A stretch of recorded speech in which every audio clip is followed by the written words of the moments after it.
Hi green lovers! It is April 30th, under the wire for my April garden tour here. And I want to start off with my green stalks because folks, I am in love. Look at those gorgeous nasturtiums and all of my green stalks. I mean, these are green stalks gone wild. Hit that like button if you love my green stalks. Now let's take a little bit of a closer look and see what's going on in the pockets. Stay tuned till the end. I've got updated drone footage of our backyard redesign in progress. For those of you that are new to the channel, we completely got rid of our lawn 3 years ago, put down wood chips and let it sit for a couple of years. And now finally we're getting around to putting new planters and pathways and all of that good stuff in place. So new drone footage coming up at the end of this video. Let's zoom you in and show you what I've got growing in these green stalks. Of course, I've got these container nasturtiums that are just so spectacularly beautiful. Now, did you know that nasturtiums are edible? In fact, every part of the nasturtium plant is edible. It's got these leaves that have a little bit of a peppery flavor, the flowers as well, and they just look so gorgeous when you serve them on top of a salad.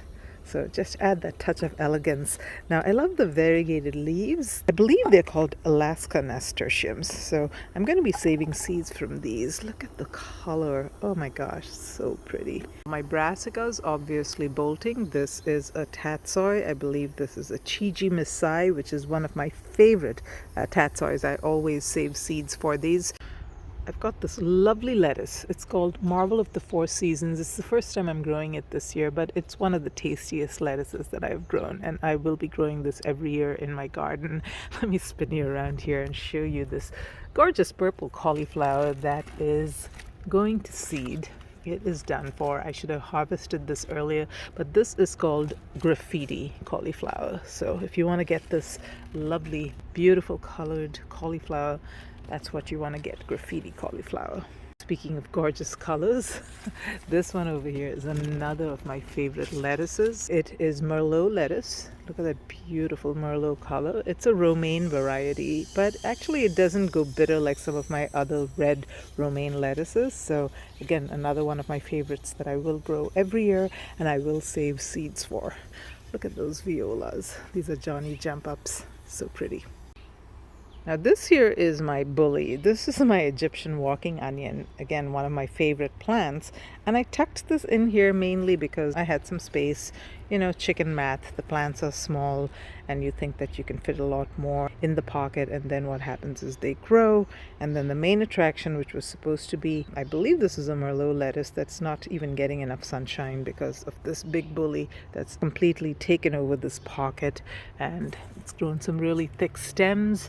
I think I actually even tried to grow some strawberries here, but obviously Egyptian walking onions are not a good candidate for the green stalks. So as I start to clean this up, I will be taking out my Egyptian walking onions and putting them somewhere where they can actually grow and take over space, and I don't have to worry about them drowning out other little plants. Speaking of strawberries, here you go, folks. They're all starting to come in. I've got plenty of parsley, which I grew from seed this year. I am so proud of myself. Parsley is not one of those that grows very easily from seed. I usually end up buying something from the grocery store and then growing that. But this year I was determined to grow from seed, and I succeeded in it. I also planted some container scarlet runner beans in these, so I want to see how they do in the green stalk. The green stalk is like my test area because if something does well in the green stalk, I know it'll do well in my garden. I just have to make the soil conditions right because the soil in the green stalk is really, really awesome. Look at my garlic patch. They have all grown so nice and so tall. They're about, I guess, about 3 feet each. And guess what, folks? I am actually starting to get garlic scapes. I've never grown hard-neck garlic before. Soft-neck garlic tends to grow better in my gardening area, but I decided to grow this music garlic, and I am so excited to get scapes.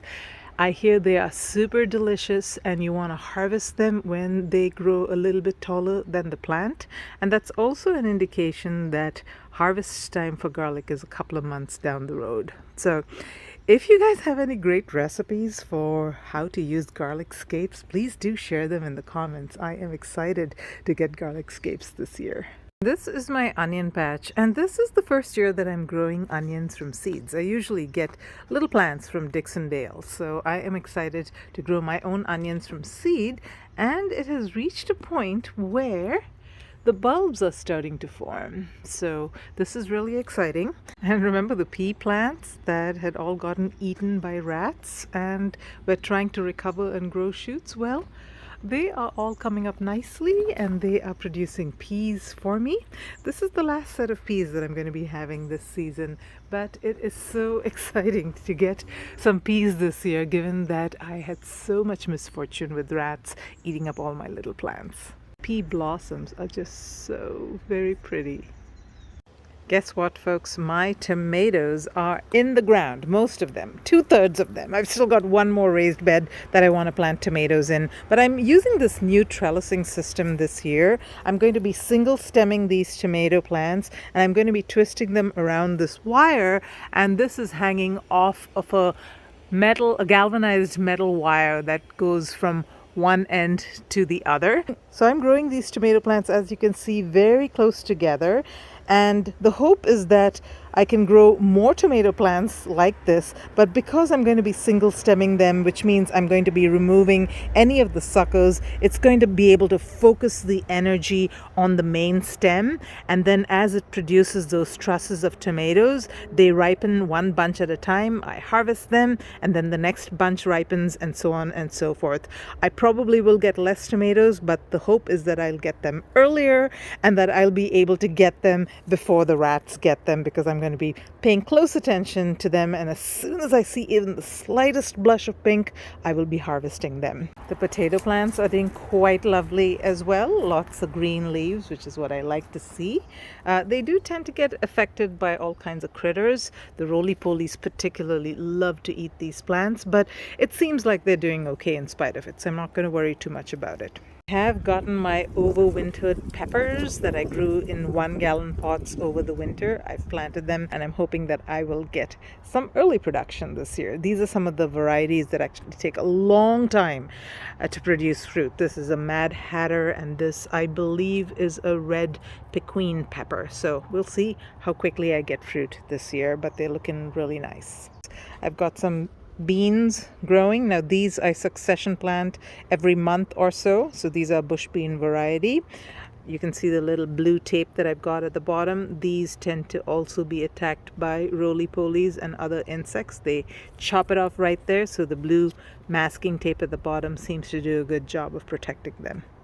My lettuce bed and my tatsoi all going to flower. So pretty. The pollinators and the birds love them. I'm gonna have to harvest that marvel of the 4 seasons lettuce and maybe even that Merlot lettuce today. So they're sitting in cages because, again, my rats, they're not my friends. I've got some volunteer melons. I think these are maybe cantaloupe. I'd thrown some compost in here, and so I'm getting some free plants. Free plants are always nice. I wanted to share with you how my blueberries are doing. I made a video on how to temporarily acidify the soil if it is not acidic enough. I've been doing the vinegar watering every week, like a prayer, without fail, and these plants are doing really, really well. The color is nice and green. Let me skip over here. This is my pink lemonade blueberry. It actually put out a couple of flowers, which means that it is overall quite happy. Look at how green and lush those leaves are. Actually went ahead and bought a couple more plants from Costco. It was such a great deal, and the varieties that I got, which are Sunshine Blue and O'Neill, are perfect for my weather over here in California. And so they are low chill hours. They're both southern high bush, so they'll work really well with the Biloxi and the Sharpie Blue.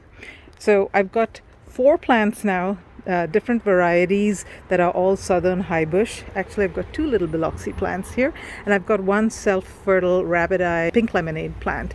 So overall, I'm quite happy with how my blueberries are doing. The ones that I got from Costco are mature plants because, as you can see, they are loaded with blueberries. So now you guys are going to have to tell me how I can protect these from the birds, because I've already seen the birds kind of hanging around these. I think bird netting is what people recommend that we do, but if you've got some really neat way to keep the birds and other things off of the blueberries, do let me know in the comments below. My fuchsia plant seems to have recovered nicely from all of that transplant shock and dismay that I put it through. Lots of buds, lots of new blossoms. So I'm happy because my fuchsia plant is happy. The dragon fruit has recovered from all of that rust. I applied hydrogen peroxide and it seems to have done the job. These little black spots are where there used to be damage, but for the most part it is clearing up. I might have to come and give it one more dose to take care of that damage over there. But other than that, the plant is looking nice and healthy. It's putting out new shoots right there and over here. My little yellow dragon fruit is also doing super well. Look at all that new growth. So I'm gonna have to do something, move this into a bigger pot because this thing wants to grow. I wanted to show you a couple of my fig plants. Now this is an Italian honey fig and that one over there is a brown turkey fig. A brown turkey fig. Now you can see how beautiful and lush. This was a tiny, literally a 6-inch cutting last year, and it is growing nice and beautiful and lush green. And this one, interestingly, is doing even better than that. Look at how large these leaves are. And folks, I've got figs. Quite large too. So this is a brown turkey plant. I believe it's a San Pedro varietal, which means that it requires the fig wasp to pollinate the main crop. So this is what's called the Breba crop. It's a spring crop, early summer crop that you get, and then towards fall you get the main crop, which is usually more abundant and better tasting, etc. But I understand that this requires a fig wasp to be able to pollinate the main crop. So the only crop that I can hope for from this, because I don't have fig wasps around where I live, is the Breba crop. So let's see how it does. I've got 4 of them coming. Let's see if I can get them to ripen and taste them before the squirrels get them. If you know anything further about the brown turkey fig, this is just what I've been reading, but for me, figs are still really, really complex and confusing, and I'm trying to learn about them. So anything that you can share about how to take care of these plants. What about the Breba crop? What about the main crop? What about the fig wasp? If there are articles that you can send me to that will be helpful to educate myself, I sure would appreciate it. Remember how I showed you the sweet peas and how those plants were just crowding everything out? Well, guess what, folks? They are in bloom, and I just don't have the heart to pull them out, even though they are squishing away my daisies. And I am a little bit nervous about this rose plant, but it seems like it's trying to grow above and get some light that way, and it is producing blossoms and buds. So I'm going to see how it does, but if it seems like it's struggling, I'm going to have to pull out some of the sweet peas. But they are starting to get into full bloom. They smell wonderful. Now remember to harvest your blossoms regularly, because if you don't pick the blossoms and they start forming the fruit, the plant will start producing less blossoms. So you don't want to have that happen. So clip away, enjoy, put them in bouquets. Same thing over here with this rose bush. The sweet peas growing around it, but this one seems to be pushing nicely above. Look how gorgeous that rose is. Yep, survival of the fittest, but what happens if everything's the fittest? It goes crazy like this. Let's take a quick glimpse into the greenhouse and see what's going on. For the most part, I've got my seedlings that are waiting to be transplanted into the garden. Lots of tomato plants, some flowers, zinnias, pepper plants. I've got eggplant. I've got lots of different kinds of squash. Oh my, the bitter melon is starting to put out tendrils. I gotta get that in the garden really quickly. I've got some gorgeous, gorgeous coleus. So I am actually keen for suggestions on what I should be growing in this greenhouse during our hot, dry summers. I'm thinking maybe trying out a few tomato plants and seeing how they do. Note that my greenhouse actually sits under a large oak tree, and so it does get some shade, but it is pretty hot. So I don't know what's going to do well in this, and it's my first year growing in a greenhouse. So if you've got some suggestions, please do throw in the comments below what I should be growing in the greenhouse during my hot, dry Mediterranean type climate with temperatures that go to easily 103, 104 degrees during summer. A quick sneak peek into an upcoming video that I'm going to be doing, a review on this Cedarcraft elevated raised bed. So this is readily available in Costco. In fact, I saw it there just this weekend. A lot of people have purchased it. And this I actually got secondhand. So it has been around for about a year or so. And it is showing some wear and tear. And I want to share with you some of the things that are good about this planter and some things that I think are just horrible about it. So definitely stay tuned for that video. Hopefully it'll give you some insights if you're intending to buy this elevated planter. So I hope you enjoyed the garden, folks, and I hope you're having a wonderful gardening season. Until next time, live green and love your greens.